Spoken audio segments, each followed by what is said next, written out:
سڵاوێکی دووبارە بینەران و گوێگرانی خۆشەویستی تەلەڤیزیۆنی کۆمەڵا لەگەڵتاندان بۆ پێشکەشکردنی بەرنامەی لەگدانەوە هەڵوێست. لە بەرنامەیەم جارشدا وەک هەمیشە چەند بابەتێکمان ئامادەیە و بۆتان دەخوێنەوە. لە بابەت یەکەمیشمانە کە ئانوشانەکەی بەم جۆرە دەست پێ دەکات لە ڕووماڵەوە بۆ بۆقی جەنگ چۆن میدیای کەندا و ئەجێندای ئەحمەد شەرع دەچەسپێنێت. ئامادەکردنی هاوڵاتی. لەو کاتەوەی چەرخی شەڕ لە سووریا بە ئاراستەیەکی نوێدا سوڕایەوە و هێرشەکان بۆ سەرگەڕەکەەکانی شێخ مەقسوود و شەرەفیە لە حەلەب دەستی پێکردو و دواتر هەلهاوێشتنی هێزە چەکدارەکان بۆ ناوچەکانی وەکو دێرحافر و دەوروبەری میدیا زەبەلەحەکانی کەندا و لە ئەرکی خۆیان کە ڕووماڵە داماڵراون. کەناڵە زەبەلەحەکانی وەکو ئەلجەزیرە قەتەری، ئەلعەرەبیە و ئەلحەدەسی سەعودی کە لە ڕووماڵێکی هەواڵیەوە بوونەتە بۆقێکی پرۆفیشناڵ بۆ شەرعیەتدان بە گروپەکانی کە ئێستا بە ڕژێمی ئەحمەد شەرع و جارانیش بە ئەبوو محەممەد جۆلانی دەناسرێن. شەڕی شاشەکان کاتێک جیهان لە سووریا کورد دەبێتەوە.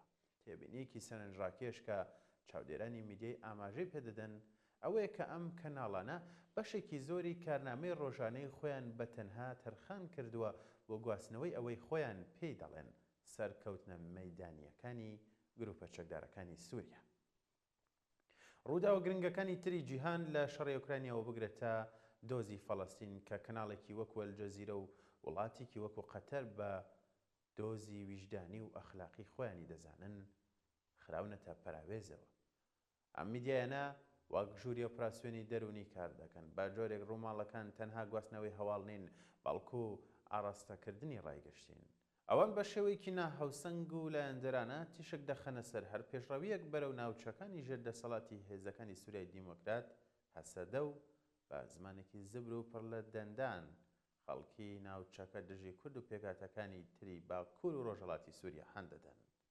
هەسەدە لە نێوان بەرداشی ڕژێم و میدیای شەرادا. ئەوەی ژێ تێڕامەنە نزیکبوونەوەی گوتاری ئەم کەناڵانەیە لە گوتاری فەرمی گروپەکەی ئەحمەد شەرع لە کاتێکدا پێشتر جۆرانی وەکو تیرۆریز ناودەبرا، ئێستا لە شاشەی ئەلجەزیرە و العەرەبیەوە وەکو سەرکردەیەکی ڕزگاری خوازیان بە دیلێکی سیاسی نمایش دەکرێت.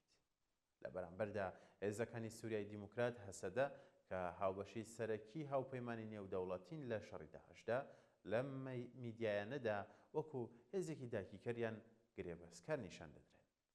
ئەم لایەنگریە تەنها هەڵەیەکی میدیایی نییە، باڵکو وەک شیکەرەوەکان ئاماژەی پێدەدەن جەنگێکی میدیاییە بۆ گۆڕینی دێمۆگرافیا و سڕینەوەی شەرعیەتی سیاسی و ئەو قەوارانەی کە لەگەڵ کارنامەی قەتەر و سعودیا یەک ناگرنەوە. بەرژەوەندی قەتەر و سعودیا و پارە و سیاسەت لە پشتی پەرداوە.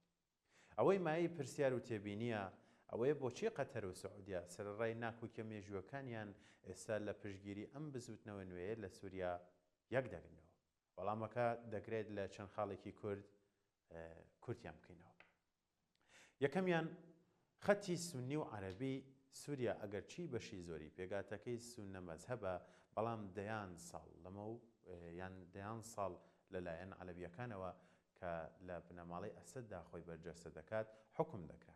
ئێستا و دوای کەوتنی ڕژێمی ئەسەد ئەو دوو وڵاتە کە خۆیان بە ڕابەری تەوژمی ئیسلامی سونی دەزانن دەیانەوێت ڕووبەرێکی تر بۆ ئەم پانتایانە زیاد بکەن. خاڵی دووەمیش دژایەتی ئێران. هەردوو وڵات دەیانەوێت بە هەر نرخێک بێت هەژمونی ئێران جارێکی تر لە سووریا سەر هەڵنەداتەوە. بۆ ئەم مەبەستەش گروپەکەی ئەحمەد شەرع بە ئامڕازێکی کاریگەر دەبینن. خاڵی سێیەم دیزاینکردنەوەی ناوچەکە.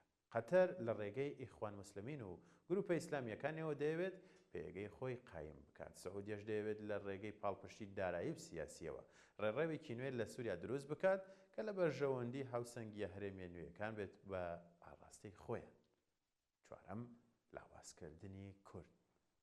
هەژمونی هێزە کوردیەکان و مۆدێلی خۆبەڕێوەبەری مۆدێلێکی تەواو جیاوازە لەوەی پێشتر پیادە دەکراوە، چونکە مۆدێلێکی دیموکراسی و جیاواز پێشکەش دەکات کە لەگەڵ سیستەمی پاشایەتی و داپڵۆسێنەرانەی ئەواندا ناگونجێت. میدیاش وەکو چەکێکی کوشەندە. ئەوەی ئێستا لە شاشەکانی ئەلجەزیرە، العەرەبیە و ئەلحەدەسەوە دەبینرێت تەنها ڕۆژنەماوانی نییە، بەڵکو بەکارهێنانی میدیا بۆ پاکتاوی سیاسی ناوزەند دەکرێت. پاڵپشتی دارایی، دیپلۆماسی و میدیایی ئەم دوو وڵاتە بۆ گروپە تونڕەوەکان و دنەدانیان دژی هەسەدا ئاماژەیەکی مەترسیدارە بۆ ئەوەی کە سووریا بەرەو قۆناغێکی تاریکتر دەبرێت کە تێیدا ڕاستیەکان لە ژێر پێیبەرژەوەندیە جیۆپۆلۆتیکیەکاندا دەکرێنە قوربانی. بەم شێوەیە ئەحمەد و گروپەکەی نەک تەنها بەچەک بەڵکو بەو باڵەی میدیایە بەهێزەی کە قەتەر و سعودیا بۆیان ڕەخساندون خەریکی سەپاندنی ڕژیمێکی نوێن، ڕژیمێک کە مەترسیەکەی کەمتر نییە لەوەی پێشوو. یەکەم ئامانجیشیان تێکدانیە و سەقامگیریە ڕێژەیەیە کە لە ناوچەکانی ژێردەسەڵاتی هەسەدەدا هەبووە و هەیە.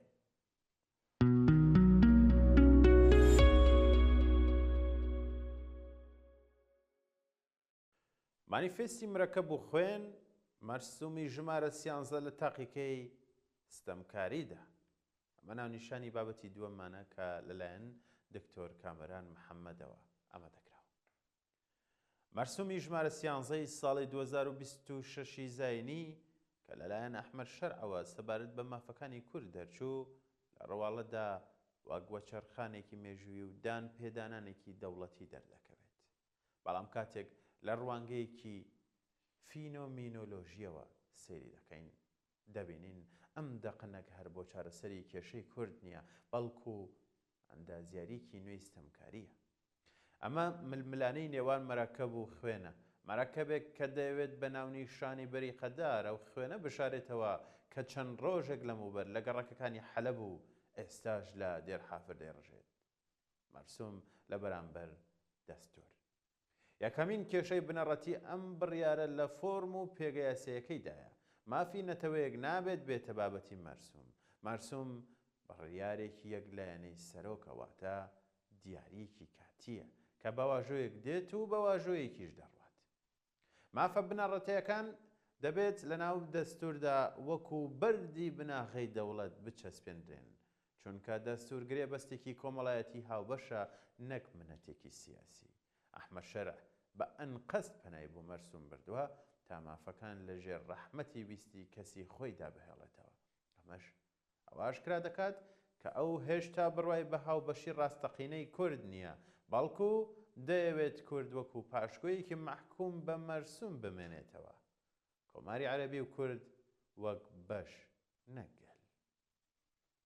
مەرسومەکە لەگەڵ شوناسی دەوڵەتدا کەوتوتە دژایەتێکی لۆجیکیەوە.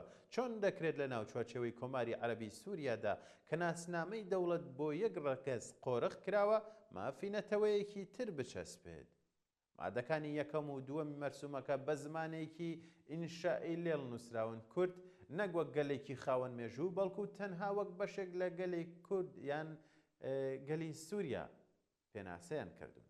ئەمە هەوڵێکی توانەوەی مۆدێرنە، دەیەوێت جیاوازیێنەتەوەیەکان لە ناو قاڵبێکی یەکڕەنگی عەرەب چێتی دەوڵەتدا بتوێتەوە و کورد تەنها وەکو ڕەنگێکی کلتوری بێزیان نیشان بدات، نەک وەک بەکەرێکی سیاسی هاوبەش.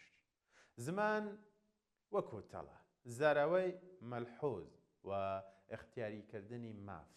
لە فەلسەفەی یاسادا زاراوەی لێڵ گەورەترین دوژمنی دادپەروەریە. مەرسومەکە مافی خوێندنی کوردی کردووەتە اختیاری و باستوێتەوە بە ڕێژەیەکی تێبینیکراو ئەلمەحفوظ، واتە ئەمە گەورەترین فێڵی سیاسیە، چونکە کێ بڕیار دەدات ئەم ڕێژەیە چەندە؟ ئەم لێڵیە ڕێگا بۆ دەسەڵات خۆش دەکات کە لە هەر شوێنێکدا بێوێت بە بیانووی نەبوونی ڕێژەی پێویست ڕێگری لە خوێندنی کوردی بکات. مافی زمان دەبێت ئیلزامی و گشتگیر بێت، لە هەر شوێنی کوردێکی لێبێت، نەک وەک خێر و سەتەقەیەکی جوگرافی مامەڵی لەگەڵ بکرێت. بێدەنگی گوماناوی بەرامبەر برینە قوڵەکانی خەڵک. ئەماش نوکتەیەکی ترە. دادپەروەری بە بێگەڕانەوەی مافە زەوتکراوەکان تەنها نەمایشە. ئەم مەرسومە بە هیچ شێوەیەک ئاماژە بە گۆڕینی دیمۆگرافی پشتێنەی عەرەبی و زەویە زەوتکراوەکانی کورد ناکات.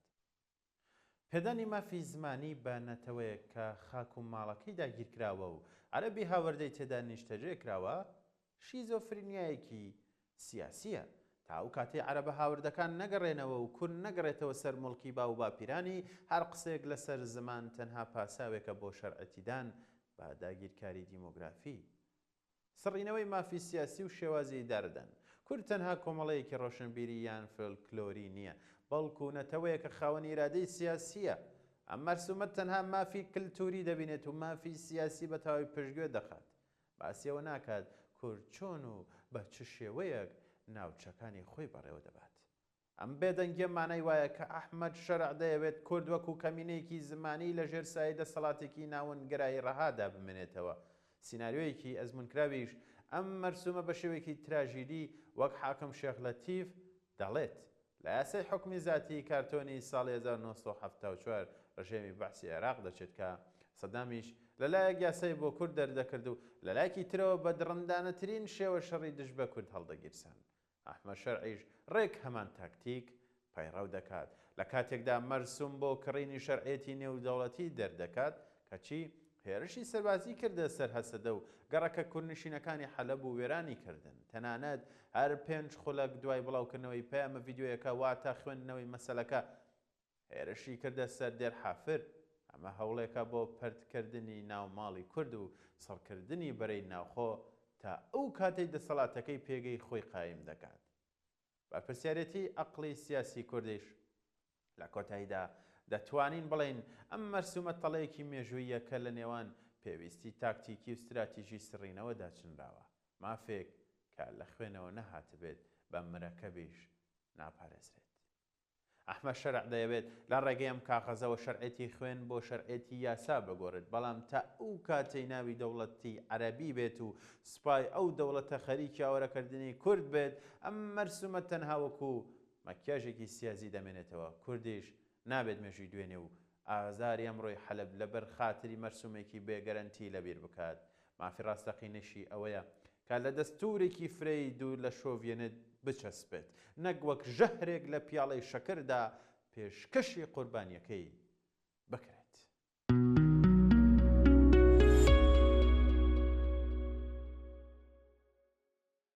بەڵێ بینەرانی خۆشەویست، ئەمەش بابەتەکانی ئەم جارەی بەرنامەی لێکدانەوە هەڵوێز بوو. سپاس کە تاکو کۆتایی ئەم بەرنامەیەش لەگەڵمان بوون تا ئامادەکردنی چەند بابەتێک و خوێندنەوەی لە بەرنامەیەکی تری بەرنامەی لێکدانەوە هەڵوێز. کات و ساتێکی خۆش بۆ هەموو لایەکتان.